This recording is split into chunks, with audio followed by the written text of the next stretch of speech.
Merci de votre fidélité au programme de Renouveau TV. Bienvenue dans votre émission Regard croisé. Des frappes de drones entendues ce vendredi dans la ville malienne de Kidal. C'est le sujet qui va essentiellement occuper nos regards ce soir. Pour l'aborder, nos invités, ils sont quatre. Le premier, monsieur Modi Sidibé, il est président du MOGEP, pas de l'OGEP, du MOGEP, et conseiller communal pour le compte du parti Yelema.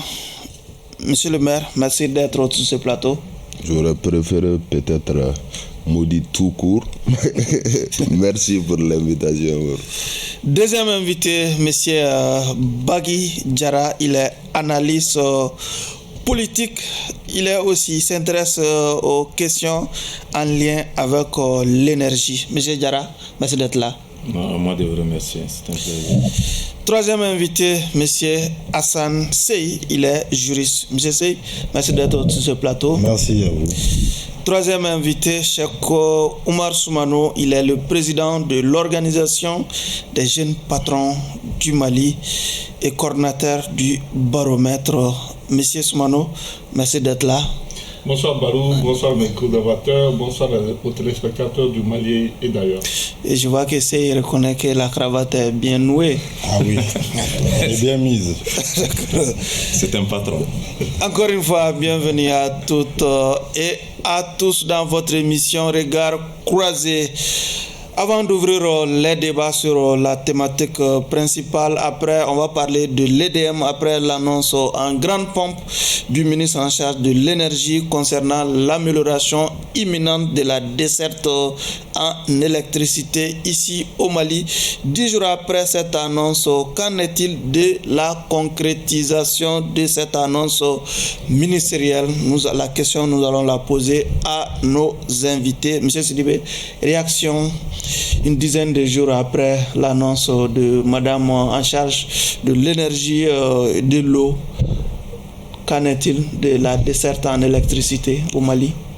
Bon, honnêtement, madame nous avait promis lors de son intervention sur l'ORTM que le lendemain, je ne sais pas si le lendemain c'est quand, mais on aurait quand même pensé que c'était les heures qui suivaient sa déclaration qu'il allait avoir une nette amélioration par rapport à la desserte, en tout cas de l'énergie, du courant, en tout cas dans nos villes et dans nos maisons.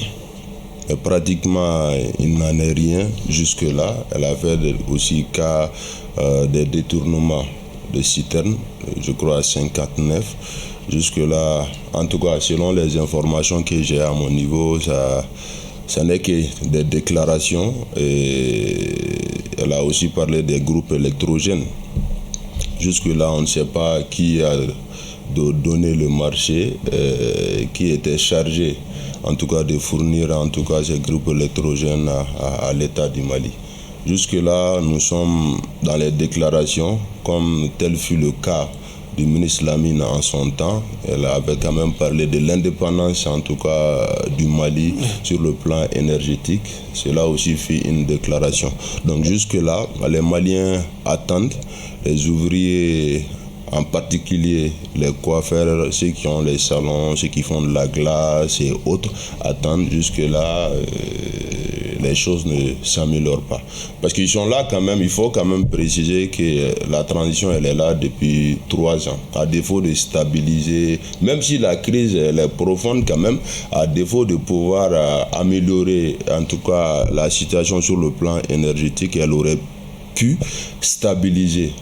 Mais après 3 ans, nous assistons en tout cas à l'aggravation de la situation, qui est à déplorer honnêtement. Monsieur Diarra, quand on écoute religieusement M. Sidibé, on a l'impression qu'il y a un décalage entre l'annonce faite il y a une dizaine de jours par le ministre et la réalité d'aujourd'hui en termes de la desserte en électricité.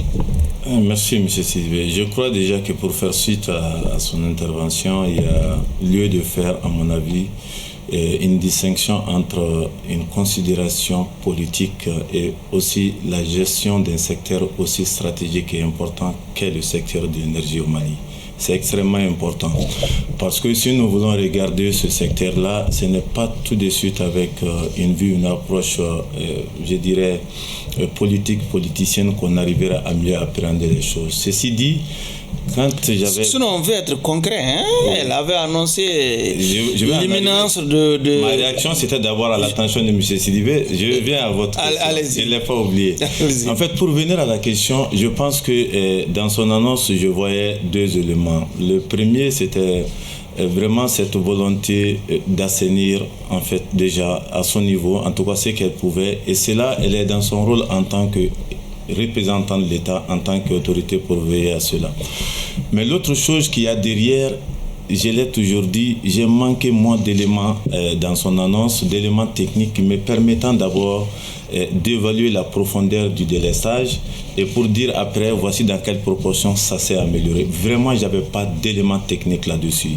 Mais quant à la perception, en fait, les coupures, selon tout simplement mon environnement, je ne peux pas dire qu'il y a eu une amélioration. Ça, c'est par rapport à mon environnement. Mais ceci dit, on ne peut pas non plus dire qu'il n'y avait pas quelque chose qui se fait ou qu'il ne continue pas à travailler, notamment les agents de l'EDM, notamment les départements, qu'on n'est pas en train de chercher des solutions. Seulement, je n'ai pas d'éléments techniques sur ces solutions en place. Je fais seulement le constat à partir de mon environnement. Et encore une fois, dans cette annonce-là, je la voyais beaucoup plus exprimer des volontés, mais je n'avais pas d'éléments probants techniques sous la main pour, encore une fois, évaluer la profondeur, mais prononcer sur, en fait, la pertinence des solutions proposées. C'est la réponse que je peux donner à votre question. Monsieur C, il y a une dizaine de jours, on a vu Madame le ministre en charge de l'énergie sur les antennes de la chaîne nationale jurer la main sur le cœur qu'on va effectivement voir des améliorations en termes de la desserte en électricité ici au Mali. Bon, moi je pense qu'il faut être un peu plus patient et un peu plus tolérant parce que on sait qu'il y a une rencontre entre les différents syndicats de l'EDM après l'annonce et les grands fournisseurs pétroliers. Et lors de cette intervention qu'elle a eue sur notre télé nationale, elle nous a expliqué qu'on avait à peu près 800 fournisseurs. Au jour d'aujourd'hui, l'objectif, c'est peut-être de les réduire à 4 ou 5. Et elle nous a expliqué qu'il y avait beaucoup d'argent qui se perdait en route et il y avait beaucoup de surfacturation. Donc, pour parler de manière très simple, on te vend pour 100 francs de carburant, mais en réalité, on doit te payer 300 francs. On te paye peut-être 150 francs et toi tu réclames ensuite tes 150 francs restants à l'État. Tant qu'on est dans un mécanisme comme ça, bien évidemment, l'État va continuer à accumuler des dettes. Et je ne sais pas si c'était fait sciemment, mais je pense que oui. Si on a la ministre Bintou Kamara, qui pour rappel, expert auditeur, expert comptable, auditrice, c'était justement pour voir réellement au niveau de l'EDM, au niveau des comptes, qu'est-ce qui ne fonctionnait pas et qu'est-ce qui ne va pas. Elle a été finalement rattrapée par la réalité 10 jours après. Je ne pense pas. Pourquoi? Je vais préciser mon propos parce que, encore une fois, son rôle c'était déjà de comprendre ce qui ne va pas. Une fois que ça a été compris, des mesures sont prises, des instructions sont données. Malheureusement, les résultats ne sont pas aussi rapides que les mesures elles-mêmes. Mais moi, j'ai confiance que ce qui a été dit me paraît cohérent, parce que de mémoire d'homme, moi, je n'ai jamais vu un ministre venir nous expliquer réellement par rapport à EDM quel était le problème lié au carburant, quel était le problème lié à l'approvisionnement, quel était le problème lié à la gestion. Tout le monde y est passé pour dire voilà ce qui ne va pas et voici un certain nombre de solutions que nous avons entreprises. Maintenant, quand on lui a sinon, posé d'aucuns la question, peuvent aussi vous opposer la phrase suivante, que le rôle des ministres est d'apporter la solution aux problèmes posés. Mais bien évidemment, et je pense qu'il y en a un début de solution à court, à moyen et à long terme. Mais est-ce que la solution, comme espéré, parce qu'effectivement, il y a eu cette annonce et je pense que c'est un peu de réductionnisme de tout réduire à simplement cette partie du discours qui a duré un bon moment, qui a consisté à dire, après insistance de quand est-ce que ça va s'améliorer, à dire peut-être dès demain, parce qu'on a déjà 19 conteneurs qui doivent arriver. Oui. Je pense qu'il faut laisser quand même un minimum de temps, voir comment les choses vont évoluer. Et si ce qui est dit est maintenu, moi je suis convaincu qu'effectivement le secteur va mieux que mieux se porter. Chakmar, vous partagez l'optimisme de votre vis-à-vis? Parfaitement. Moi, je suis d'avis avec mon vis-à-vis. Parce que, comme je l'ai dit déjà, vous l'avez indiqué tout à l'heure dans votre propos, que Madame le ministre, on s'attendait qu'elle donne des réponses, des solutions. Mais moi, je vais loin, je dis, mais nous-mêmes, qu'est-ce qu'on a fait pour aider Madame le ministre à avoir des solutions? Parce que qu'est-ce qu'on a? Il y a eu plus de dénonciations, il y a eu plus de plaintes, il y a eu juste des revenir sur tout ce qu'on fait, mais finalement, chacun à son niveau, quelle solution avons-nous apporté à Madame le ministre? Qu'est-ce qu'on lui a suggéré? Ça, c'est une question parce que c'est un problème que nous vivons tous. Donc, je pense que chacun à son niveau peut avoir des solutions. Aujourd'hui, on a la chance d'avoir un expert en énergie qui a fait des propositions. Et maintenant, Ouais, mais est-ce que ces propositions aussi sont en train d'être prises en compte? C'est ce que j'ai dit, c'est encore l'occasion de réitérer. On n'est pas des experts, mais lui, c'est un expert très compétent. Et je pense qu'aujourd'hui, c'est encore une manière l'opportunité de donner également de réitérer ces propositions. Et sur ceux qui ont des compétences en termes financiers peuvent aussi faire des propositions financières. Ceux qui ont des compétences en droit peuvent aussi en faire. Donc je pense qu'à un niveau, il ne faut pas seulement laisser que Madame cherche seule la solution. Il faut que chacun lui apporte sa contribution. Ceci étant, elle a dit dans son propos qu'il ne faut pas s'attendre à la fin, enfin, une amélioration des délestages, mais il ne faut pas s'attendre à la fin. Ça, c'est clair.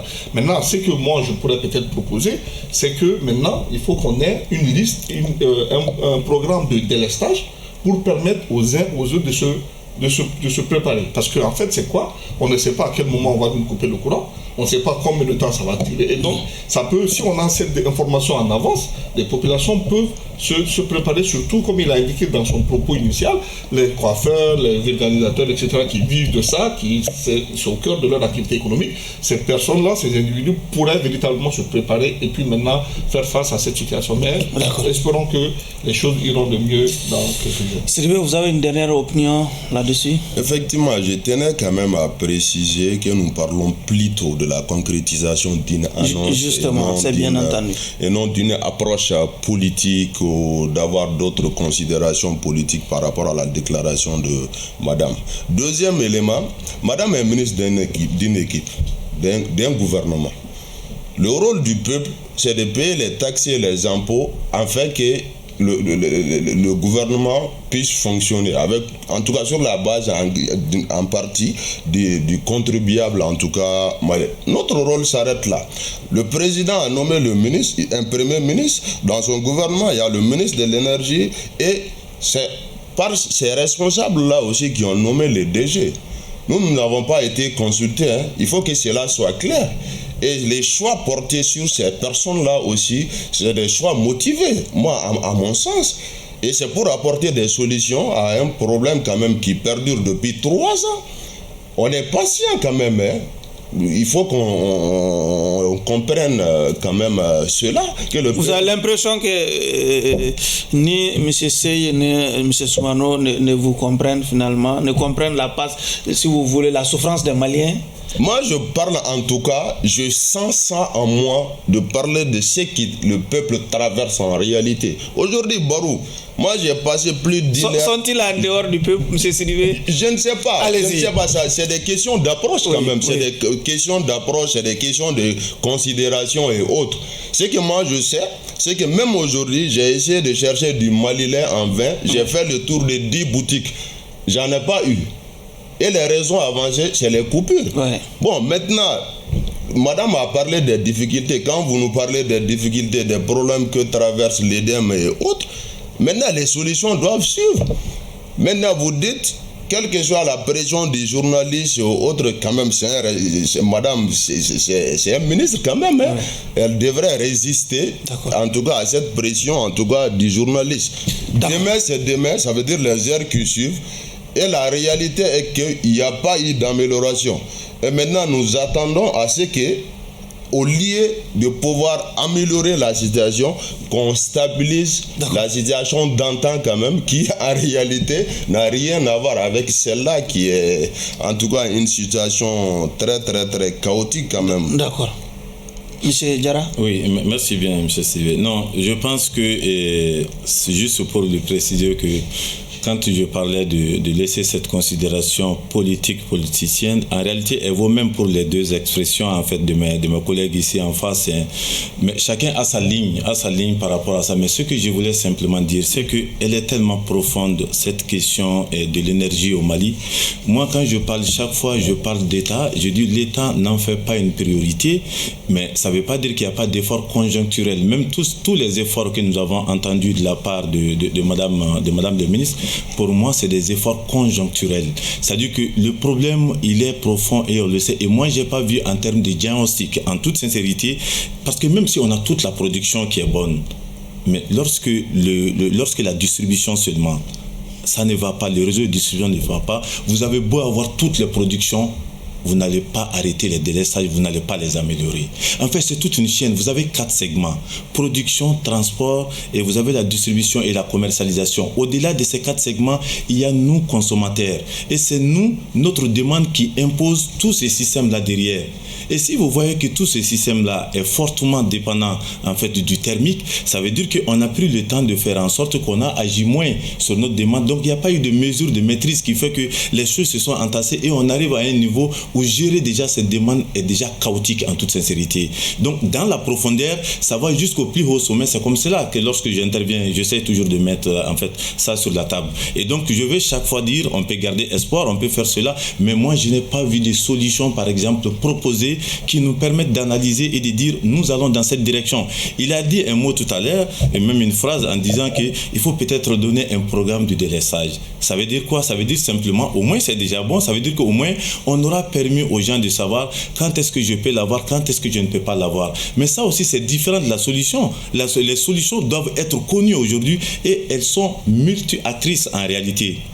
C'est pas seulement que EDM, parce que chaque acteur a un rôle à jouer, mais EDM est l'acteur principal, mais qui est aussi un instrument de l'État à travers le ministère de l'énergie, en charge de l'énergie. Donc vous voyez toute la chaîne, et qui le ministère lui-même est aussi sous là avec donc le président de la transition. Donc ce sont ces éléments-là qu'on doit pouvoir mettre ensemble et dire que même nous consommateurs, il est du rôle de l'État aujourd'hui de présenter au moins le rôle des consommateurs, leur implication, parce que les charges sont à leur niveau. Mais tout cela se fait en synergie. Les différents acteurs, le régulateur, EDM, le ministère, c'est tout cet ensemble avec les consommateurs qu'il faut s'asseoir. Mais je n'ai même pas vu un comité de crise. On a dit qu'il y a un comité de crise piloté par le président lui-même, mais on n'en connaît pas la composition. Est-ce que les acteurs pertinents, les acteurs essentiels sont dedans? C'est fondamental. C'est pour cela que je veux qu'on écarte ça de la considération politicienne et qu'on se dise clairement la vérité. Cette approche qui nous permet de mettre la question énergétique sur la table, moi je reste encore réservé parce que je la vois. Je sais, il y a votre voisin qui vous soupçonne déjà d'avoir un groupe électrogène caché quelque part dans votre maison. Moi j'ai compris, Monsieur Barou, que oui, vous aimez les combats de boxe. Allez-y. Mais je vais essayer de lui répondre avec des idées parce que je précise déjà que je ne suis ni dans un parti politique, ni partisan de quelque mouvance politique que ce soit. Donc c'est quand même important, hein. Je suis partisan du Mali et pas d'une personne. Mais là, le débat n'est pas ad nominem, mais ad rem, c'est-à-dire sur les choses elles-mêmes. Et lorsque j'entends quelqu'un dire que depuis 3 ans, justement, effectivement, j'ai l'impression d'entendre un discours politique. Parce que je pense que les délestages au Mali existent depuis bien avant 3 ans. Donc quand on me parle de 3 ans, comme par hasard, la période exacte qui correspond à la transition, j'ai plus l'impression qu'on est dans un règlement de compte que dans une recherche véritable de solutions. Et moi, ce que je dis, c'est que les arguments avancés, et ça n'engage que moi, pour l'instant, me paraissent plausibles. Et effectivement, dans ce qui a été demandé, on a dit qu'il y allait avoir des résultats sur le court, sur le moyen et sur le long terme. Oui. Et effectivement, elle a dit que dès le lendemain, on devrait commencer à voir des améliorations parce qu'il y a des fournisseurs qui vont arriver, mais je suis désolé, ce n'est pas elle qui gère EDM. Ensuite, j'ai précisé dans mes propos qu'il y a une rencontre avec les 3 syndicats de EDM, qui d'ailleurs n'étaient pas contents par rapport à un certain nombre de choses, mais ce n'est pas l'objet du débat. J'ai dit également qu'il y a une rencontre avec les différents fournisseurs et opérateurs de carburant pour essayer de réduire drastiquement le nombre de fournisseurs pour peut-être aller vers cette solution-là. Donc je pense que déjà, on est dans une démarche positive. Ce qu'il dit, effectivement, ils ont déjà rebondi dessus, je trouve que c'est très intéressant, d'avoir une sorte de vade-mecum qui nous permette de savoir à quel moment on a une coupure, à quel moment on ne l'a pas. Et pour la petite illustration, ce qu'il faut savoir, c'est que malgré tout ce qu'on dit d'un pays, par exemple, comme l'Afrique du Sud, il y a énormément de délestage en Afrique du Sud. Mais la seule différence, c'est qu'effectivement, les gens sont prévenus avant. Et la dernière chose que je vais demander et que je pose comme question, on est en train d'aller facilement en concluant qu'il n'y a pas d'amélioration, mais est-ce que quelqu'un entre nous a fait un état des coupures d'électricité avant l'annonce et dans toutes les localités du Mali, et des coupures d'électricité après l'annonce et dans toutes les localités du Mali? Si quelqu'un a ces chiffres-là et qu'il me dise qu'il n'y a pas d'amélioration, il n'y a pas de discours. Mais je pense qu'il faut qu'on sorte aussi un peu de ce populisme et de ce discours un peu trop partisan, justement, qu'on reste sur les faits et qu'on avance sur les faits. Allez-y, monsieur Soumano. Alors, déjà, je voudrais dire à mon frère Sylvie que depuis, je n'ai jamais vu Madame le ministre, mais je me sens irrédevable de l'aider dans la mesure où c'est une dame et qui a de bonnes intentions. Et ceci étant, je ne suis pas d'accord avec le fait de penser que le fait qu'elle soit ministre, c'est elle qui doit apporter seule la solution. C'est pas, les ministres ne sont pas des super-hommes. Les ministres sont accompagnés par des conseils. Déjà, l'État paye des conseillers. Mais au-delà du tout, le peuple se doit d'assister. On n'est pas que là pour dénoncer des mauvaises choses. On peut aussi apporter sa vision. On n'a pas besoin d'être aux commandes pour pouvoir apporter sa solution. Et si vous dites qu'un citoyen s'arrête uniquement au paiement des impôts, je suis désolé. Si on a, dans le cadre d'une gouvernance vertueuse, où il y a une reddition de comptes qui pèse sur les gouvernants, nous avons en tant que peuple aussi le devoir d'assister, d'apporter notre solution. Parce que le problème de l'EDM, chacun vit ça dans sa chair. Donc, c'est pas que nous, on est en dehors du peuple. Donc, comme l'a dit Barou, moi, je représente une frange entrepreneuriale des jeunes qui, aujourd'hui, je l'ai dit, les métiers qu'on a cités, c'est eux qui souffrent. Mais la solution, c'est aujourd'hui, quand on a ce plan de délestage, à défaut de pouvoir leur donner la possibilité de louer ou même que quelqu'un prenne sa charge, il faut qu'on leur trouve une solution. Donc cette solution ne pourra pas forcément venir du gouvernement, chacun doit se mettre à cela. Et ceci dit, encore une fois, je voudrais dire qu'on sorte des constats, qu'on puisse dire, oui, pour moi, c'est une responsabilité engagé. Chacun doit jouer parce que je pense que le Mali doit aller dans le sens de ce qu'on appelle une gestion participative. On n'a pas forcément besoin d'avoir les rênes pour pouvoir apporter sa solution. Deuxième thème de l'émission, un blessé léger, un véhicule touché. C'est le bilan selon plusieurs sources de 4 frappes nocturnes de l'armée malienne à l'aide de drones qui ont visé l'ex-base de l'amunissement et alentour. Nous sommes dans la ville malienne de Kidal et c'était ce vendredi 3 novembre. Monsieur Sidibé, réaction? Oui, effectivement. Vous savez, Barou, on aurait voulu rester dans l'accord quand même. Un accord intermalien qui aurait pu en tout cas éviter cette situation nouvelle d'affrontement entre Maliens. Mais il est important aussi de comprendre quand même que depuis belle lurette, cet accord a des difficultés à être appliqué et la confiance est effritée, qui est quand même le socle qui donne la possibilité d'aller vers l'application de cet accord-là.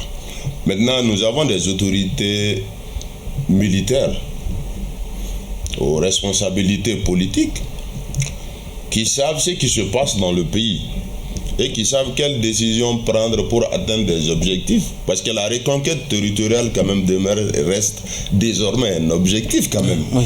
Donc je pense, à défaut d'aller vers cette paix ou cette entente, par le dialogue, par l'application de l'accord d'Alger, elles sont mieux placées pour savoir quelle stratégie adopter pour en tout cas que le pays puisse se retrouver. Oui. Moi, ma position, elle est et elle demeure le soutien indéfectible aux forces armées et de sécurité du Mali. Et je l'ai toujours dit, il faut qu'on arrive à faire une différenciation nette des militaires qui font la gestion politique et des militaires qui sont sur les théâtres d'opération, qui ont fait le choix de céder leur vie, en tout cas à toutes sortes de difficultés, à toutes sortes de menaces pour nous protéger les Maliens et leurs biens. Oui. Donc, moi je pense, à défaut d'aller vers la paix, il est important, par le dialogue, il est important, il est presque inévitable d'aller vers la paix si cette voie est la seule à aller vers la paix. Mais je voudrais quand même préciser rapidement, c'est pas dans le thème, mais préciser. Allez-y. Voilà, la précision que je tenais à donner par rapport à l'EDEM. À chaque fois qu'on se prononce par rapport à chez nous et dans notre environnement, notre secteur. S'il y a amélioration ou pas, on ne parle pas du Mali. Et quand on parle de l'amélioration dans le pays, forcément, on parle de nous. Et quand on a des avis à donner, nous donnons par rapport à notre environnement s'il y a eu amélioration ou pas. D'accord. Donc notre position, elle est en tout cas claire, quoi. Monsieur Diarra, ces frappes de drones ont été revendiquées par l'état-major des FAMA, mais elles interviennent en tout cas dans le sillage de la nomination d'un gouverneur commando parachutiste. Déjà, le processus de la reprise de Kidal a déjà commencé avec ces 4 frappes. Non, je pense déjà qu'antérieurement à cette nomination, le processus de récupérer Kidal était déjà engagé, donc c'est pas lié, à mon avis, peut-être à cette nouvelle donne. Mais je pense qu'avant d'aller de l'avant, mon vis-à-vis va encore me permettre de réagir sur ce qu'il vient de dire. Parce que sauf que je voudrais vraiment... Non, je vais aller rapidement, mais ce sont des points extrêmement importants, peut-être même plus à mon avis que les commentaires que nous faisons sur l'intervention. Je l'ai entendu déjà faire une distinction entre militaires politiques et militaires sur le terrain. Et comme par ailleurs, on entend également faire une distinction entre militaires et également civils, c'est-à-dire population que nous sommes. Je pense que chaque fois que nous avons, nous, l'opportunité de prendre la parole entre nous, il est extrêmement important qu'en conjuguant un certain nombre de choses qui concernent notre entité unique qu'est le Mali, qui nous appartient tous, qu'il y a certaines considérations qu'on doit clarifier entre nous. De mon point de vue, quand nous regardons cette situation de crise dans laquelle nous sommes plongés depuis déjà une décennie, nous devons déjà comprendre que ça va au-delà en fait de cette distinction corporatiste de mon point de vue. C'est notre entité commune qui est en jeu. Et quand cela est en jeu, que militaires soient au front, que militaires soient ailleurs, tant qu'ils sont maliens, tant que nous sommes des Maliens, c'est entre nous d'abord que cette entité, nous devons travailler à converger vers cela, en critiquant, mais de manière constructive, en nous disant des vérités, mais en avançant vers ce qui concerne notre seule entité. C'est extrêmement important. Maintenant, pour revenir à cette frappe et encore au fait qu'il y a eu cette nouvelle nomination, je pense que quelque part, nos femmes sont à véritablement féliciter et disons même que les autorités sur ce coup-là, simplement parce que chacun est témoin de cette gestation de la rétrocession de ces camps de l'aménagement et par rapport donc à l'autre, là, rappelez-moi encore le 2690, la résolution, et les choses étaient claires, mais nous avons vu qu'il y a eu énormément de micmacs. On n'a même pas besoin d'être sur le terrain pour comprendre qu'il y a une géopolitique très intense qui est en branle en fait dans cette partie du Nord et que cette région-là constitue en fait l'épicentre, on va dire, on était en train de le dire à distance, mais de plus en plus, ça s'avère en fait au grand public qu'il y a beaucoup d'enjeux liés à ça. Et c'est tout cela qui font que nous devons comprendre que les femmes ont pris du temps avant même aujourd'hui d'intervenir. Depuis combien de temps nous entendons que ça va par ci, ça va par cela, la DIRPA qui communique, qui nous dit faisons attention quand ça va se faire, ils vont communiquer ainsi de suite. Toute cette organisation nous démontre qu'on prend de la prudence, on prend de l'intelligence de l'organisation de manière à avancer pour réduire en fait le mieux possible les dégâts éventuels auxquels si nous intervenons que sur le plan militaire, on pourrait être confronté. Oui, je suis d'accord, on est entre nous Maliens, mais il se trouve qu'il y a d'autres parties maliennes, notamment la CMA qu'il faut nommer ici, qui est tellement, c'est-à-dire en accointance avec les terroristes qu'aujourd'hui, on doit être appelé à les appeler seulement des terroristes et qu'au-delà de ça, ils ont d'autres liens au-delà donc du Mali, alors qu'on voudrait que nous soyons entre nous Maliens, qu'on discute et qu'on avance à faire taire les armes. Parce que oui, chaque fois qu'il y a un Malien qui tombe avec une identité malienne, c'est vraiment une perte pour le Mali. D'accord. C'est le point que je voulais dire. Monsieur le général Keba Sangaré, nommé chef d'état-major adjoint de l'armée. Et ces 4 frappes de drones entendues à Kidal ce vendredi. On peut dire qu'il n'y a rien à dire. La reconquête militaire de la ville de Kidal est lancée. C'est peut-être son baptême de feu, hein? Une manière de saluer sa venue. Maintenant, c'est un peu facile de dire ça. Oui. Et effectivement, je vais aussi rebondir, et ça concerne toujours la question. Je suis d'accord avec une partie de ce que dit Sidibé, parce que lorsqu'on regarde un État, un militaire, il accepte de donner sa vie pour son pays, et dans ce sens-là, on est tous d'accord et tous unanimes et tous derrière nos forces armées, et je pense qu'il l'a dit également.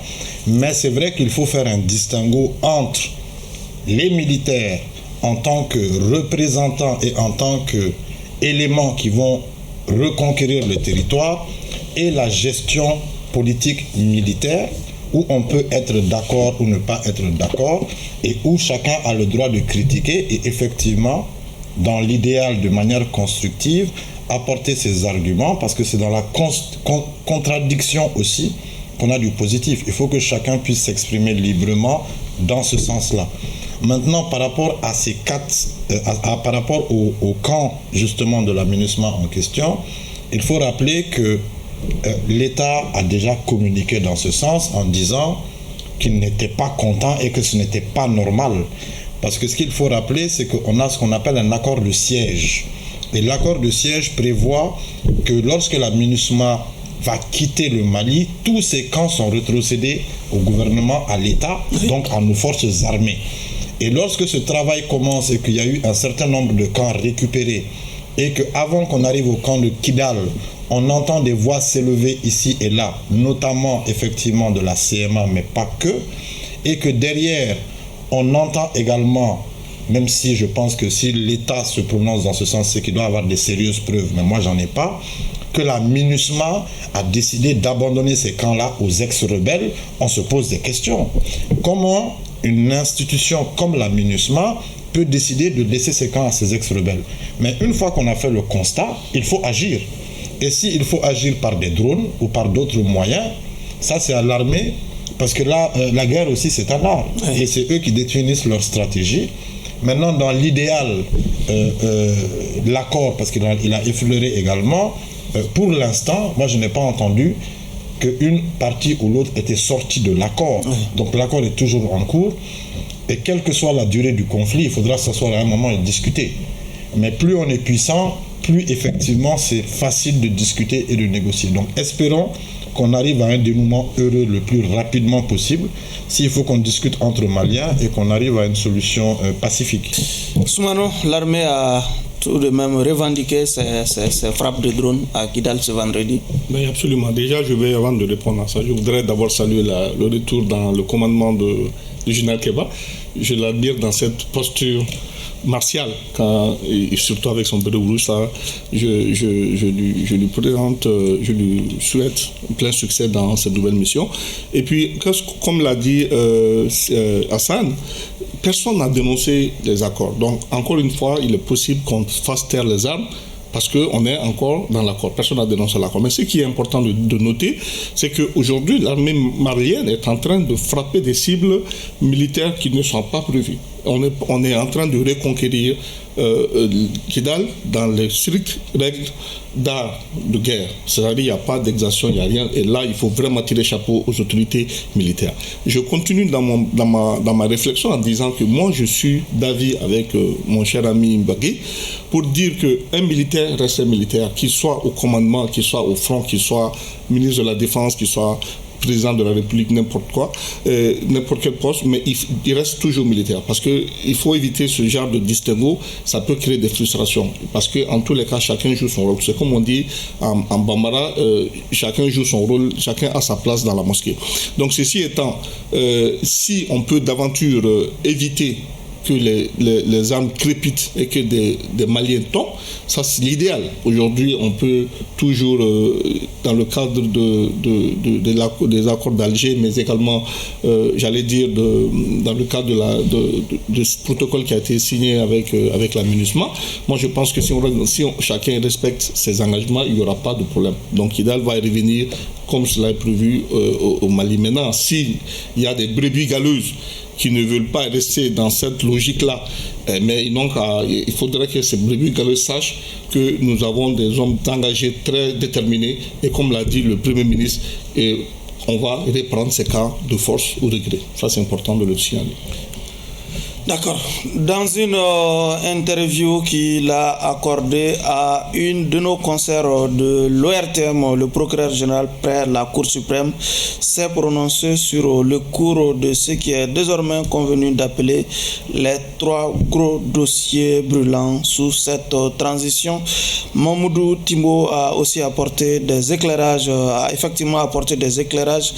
aux 3 dossiers qui sont l'achat de l'avion présidentiel, l'affaire dite Paramount et aussi le dossier Secure Port. Monsieur Sidibé, réaction à cette sortie du procureur général Timbo près la Cour suprême?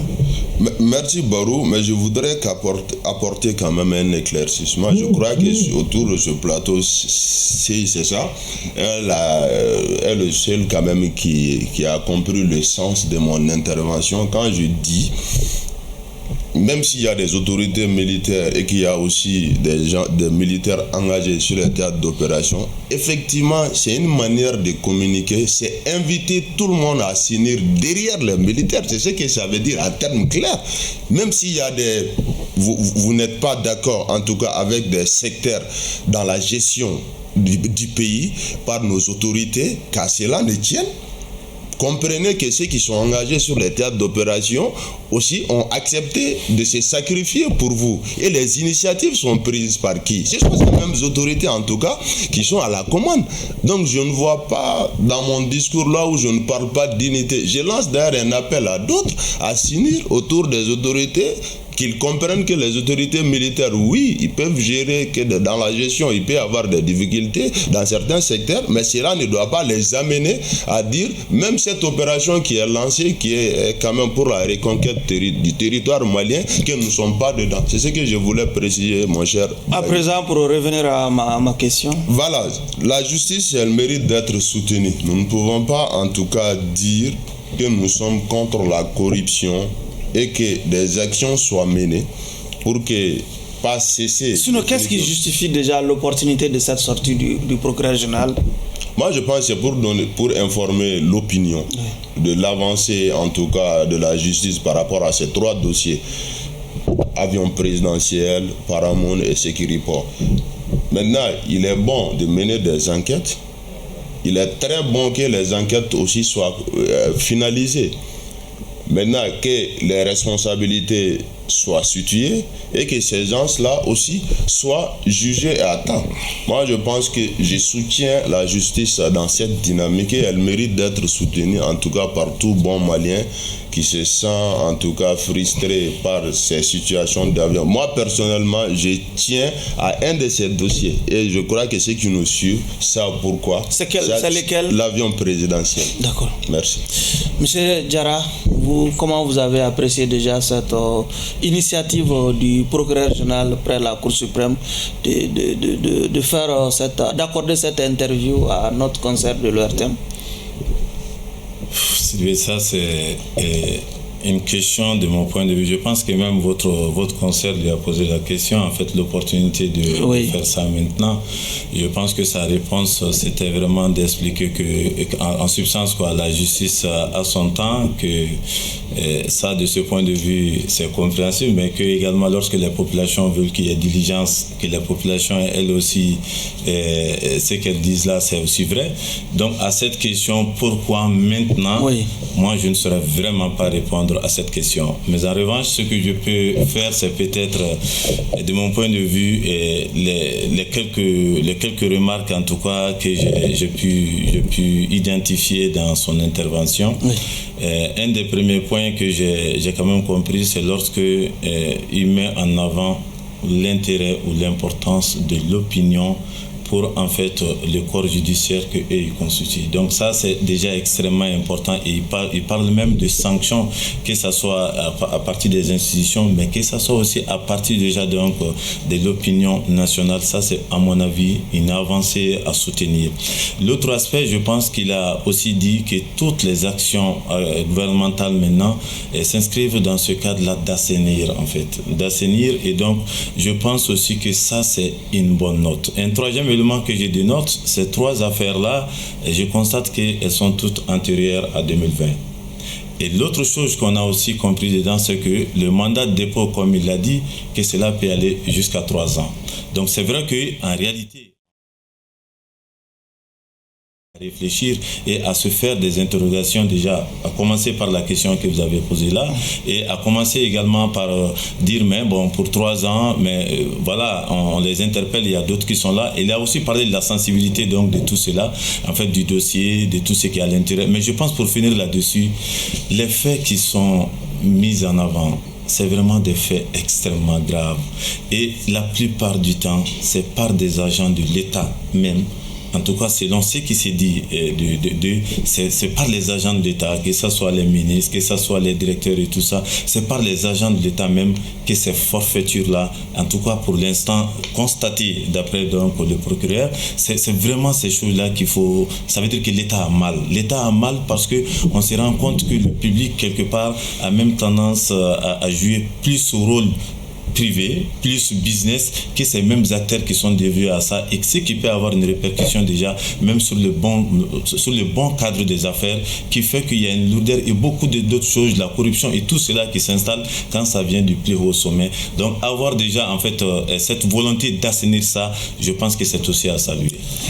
Je sais, sur l'opportunité de cette sortie du procureur, on a vu déjà qu'à la suite de cette sortie, certains accusés commencent à se disculper avec cette lettre confidentielle qui a fait le chou gras de certains réseaux sociaux. Bon, par rapport à la forme et par rapport au fond, oui. J'ai énormément de choses qui se bousculent dans la tête. Mais je vais essayer vraiment de résumer. Parce que si le citoyen, on est encore un peu dans ce qui se disait tout à l'heure, n'est pas forcément qu'un citoyen passif, il doit être un citoyen également actif. Il faut que l'État ait aussi un devoir d'exemplarité et de redevabilité envers le peuple. Et dans ce devoir d'exemplarité et de redevabilité, le premier pilier, c'est la justice. Un pays où on n'a pas confiance en sa justice, bien évidemment, les disparités vont augmenter et à la limite, tout le monde va démissionner parce qu'on va se dire que les dés sont pipés d'avance. Donc, en ce sens, expliquer les grands principes, notamment le fait que au Mali, parce que c'est pas partout comme ça, la détention préventive, notamment en matière de crime, peut aller jusqu'à 3 ans, et que les enquêtes peuvent prendre du temps, c'est vrai. Mais je pense, pour reprendre un peu ce qu'il a dit lui-même,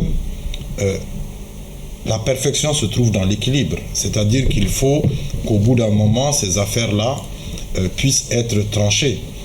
Et je regrette que le nouveau code justement de procédure pénale, on verra les amendements... Qui n'est pas encore adopté.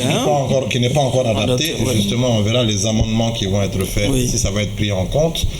N'est pas prévu justement, en plus du fait qu'il y ait maintenant dorénavant un juge des libertés, la possibilité de peut-être enlever ou atténuer fortement ce pouvoir qu'à nos juges. Parce que ça a des avantages, mais ça a aussi des inconvénients. Donc il faudra tout faire pour que ça ne devienne pas non plus un moyen ou un instrument politique pour qu'on se retrouve dans une sorte de chasse aux sorcières. Tant que ça reste dans le cadre de la loi, qu'il y a des éléments factuels, et là je pense que c'est le cas. Les 3 dossiers dont il a parlé, il a donné un certain nombre de détails, même s'il y a le secret de l'instruction, mais pour édifier les Maliens sur des questions d'intérêt national, il y a des éléments qui ont été évoqués et qui nous permettent de comprendre qu'il y a beaucoup d'enjeux. Et je pense qu'il a même parlé d'anciens présidents de la République. Donc je ne sais pas si on va on va mettre la haute cour de justice en branle pendant la transition, ou si le mécanisme actuel avec la Cour suprême va être maintenu et remplacer cette haute cour de justice, et ça va rester comme ça, ou une structure ad hoc. Bref, ça c'est les techniciens qui pourront nous dire. Toujours est-il que c'est bien. Dans le cadre de la lutte contre l'impunité, on sait qu'il y a le rapport du Bégal, peut-être qu'on en parlera. Oui. Donc tout ça montre la volonté de l'État de lutter contre la corruption, mais je dis que simplement, il faut faire attention et maintenir cet équilibre pour que ça ne devienne pas un instrument politique de chasse aux sorcières. C'est tout. M. Soumano, pendant que vous étiez un peu distrait il y a par moment, on était en train de parler de cette sortie du procureur général. Non, je n'étais pas distrait. Allez-y. Je préparais mon argumentaire. Là, ça me rassure. Voilà, je préparais mon argumentaire. Déjà, moi, je mets cette sortie au compte du principe de la réduction des comptes inscrit dans le cadre d'une gouvernance vertueuse. Les populations ont soif d'avoir des informations et je pense que l'autorité judiciaire est rentrée dans cette logique, c'est inscrit dans cette logique-là. Maintenant, les deux commentaires, d'abord sur la forme, oui. C'est pédagogique, dans le sens où il y a eu beaucoup d'informations, on a d'abord rassuré dans le sens où il a été dit que placer quelqu'un en détention préventive ne fait pas de lui forcément un coupable. Et qu'il y a dans cette possibilité, elle est prévue dans les textes, on a dit ça peut aller jusqu'à 3 ans, une année renouvelable 2 fois. Donc 3 ans, mais au bout de 3 ans, on est obligé de relâcher l'inculpé, même si l'instruction n'est pas finie. Donc ça, c'est, de mon point de vue, c'est des informations utiles à savoir et qui peuvent rassurer. Ensuite, dans son intervention, le procureur est intervenu en rappelant à juste titre que toutes ces procédures seront menées dans le strict respect des droits de la défense. Donc pour moi, c'est pédagogique, on a donné des informations. Maintenant, sur le fond, je crois qu'il y a un dossier, il a dit qu'il l'intéresse, moi je vais revenir sur ce dossier, le dossier de l'avion présidentiel. Finalement, nous avons pu avoir un montant qui a été dit, et dit par les voies autorisées où il n'y a pas de discussion maintenant. Et si on regarde les deux montants qui étaient déjà indiqués avant cette étape-là, vous allez voir l'écart qu'il y a. Donc ça veut dire que c'est le montant qui réellement a été retenu et que le Mali a supporté sur cette opération c'est lequel déjà 56 milliards, 56 milliards. Alors qu'on était entre 17 et 19 milliards, vous voyez l'écart. Donc ça veut dire au moins ceci est important. Moi j'ai apprécié la sortie de monsieur le procureur sur cet aspect-là. Ensuite, autre chose également, il a justifié, il a fait la différence entre le placement en détention préventive et le contrôle judiciaire parce que certains se posaient ces questions, il a expliqué. Et maintenant, en termes de suggestion, c'est bien, la sortie elle a été faite en français. Maintenant, j'aurais voulu peut-être suggestion à l'endroit de monsieur le procureur. Désormais, peut-être ce serait bien de le faire en bambara dans d'autres langues. Parce que si c'est sorti la sortie a pour finalité d'informer la population, beaucoup de gens ne comprennent pas le français. Et surtout, ça l'aide bien, même si c'est de traduire en bambara. Est-ce que vous êtes en train de nous dire que beaucoup de gens ne nous suivent pas? Puisque notre émission est en français. C'est pas tout le monde sait que les émissions en bambara passent mieux que les émissions en français. Ça, je ne le dis pas, ça c'est une réalité. Mais je l'ai dit, c'est une question. Pourquoi Madame le ministre, quand elle faisait sa sortie, elle l'a fait en français et en bambara? Pourtant, le français est la langue nationale, la langue officielle. Mais c'est pour vous dire que moi, franchement, je peux lui tirer chapeau alors pour cette sortie parce que les éléments qui m'intéressaient ont été mis en avant et surtout l'assurance donnée sur le respect des droits de la défense. On a vu cette lettre confidentielle signée le ministre des Finances de l'époque, Dr Boubou Cissé. Est-ce qu'on peut dire avec cette lettre confidentielle qu'il y a une sorte de réponse du berger à la bergère? Bon, je ne saurais le dire. Vous savez, Barou, moi je me méfie beaucoup des affaires de la justice, surtout celles du Mali. J'ai aussi lu sur les réseaux sociaux, comme certains ou peut-être de mes co-débatteurs l'ont lu. Et en quelque sorte, c'est une lettre quand même. Je ne suis pas, en tout cas, dans l'appareil judiciaire pour le dire quand même, mais c'est à quelque part. Non, je vous rassure déjà que la justice comprend déjà votre père, vous pouvez aller. Allez-y. C'est pas que j'ai peur, mais je ne vais pas sur un terrain que je ne maîtrise pas quand même. Je ne maîtrise pas la justice malienne, c'est pas un terrain connu quand même, Barou. Non, en fait, le procureur a fait une sortie, il a cité quelqu'un, cette même personne a fait sortir une lettre, en tout cas dite confidentielle, pour répondre à quelque chose. J'ai bien dit oui, allez-y. que j'ai lu cette lettre au même titre que les autres. D'accord. Je ne sais pas si c'est une manière de répondre à la justice ou pas. Moi, je ne le sais pas et je ne saurais le dire. Et rien ne me poussera à aller sur ce terrain. Allez-y, monsieur Diarra. Allez-y. Ok, merci. Non, je pense que déjà cette lettre dont vous faites cas, personnellement, je l'ai pas encore vue, pour être clair. Mais je pense que là-dessus, ce que je voudrais dire, mon premier propos, j'avais évoqué un certain nombre de points. J'avais dit que les 3 affaires citées étaient avant 2020, donc avant que ceux-là qui sont maintenant aux affaires n'arrivent. Je pense que la durée également du mandat de dépôt, j'avais mis le point dessus, que cela pouvait aller jusqu'à 3 ans.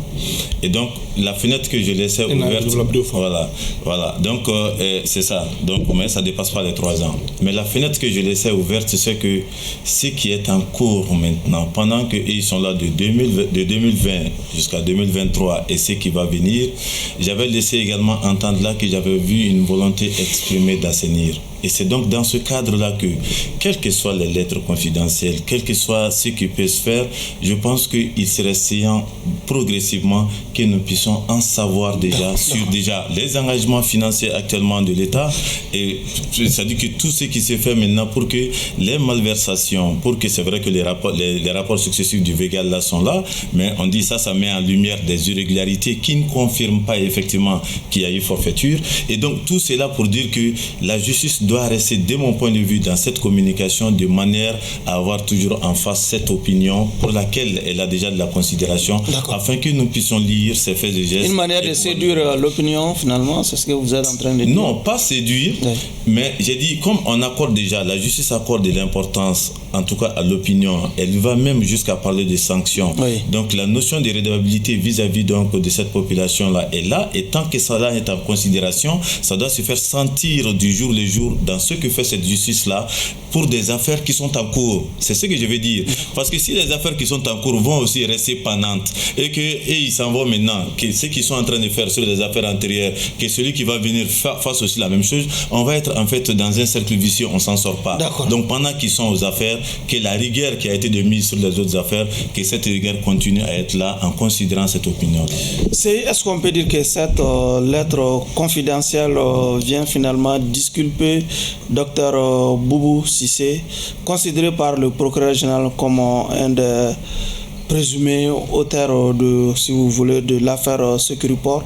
Bon, sincèrement, je n'ai pas vu la lettre non plus, mais de ce que j'ai compris, on nous dit qu'il y a eu une dénonciation anonyme oui, par rapport au pourcentage qui devrait être versé à l'État.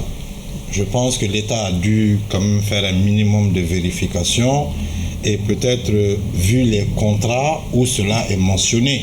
Parce que si on parle de 25%, même si la preuve est libre en matière pénale, une dénonciation seule ne suffit pas.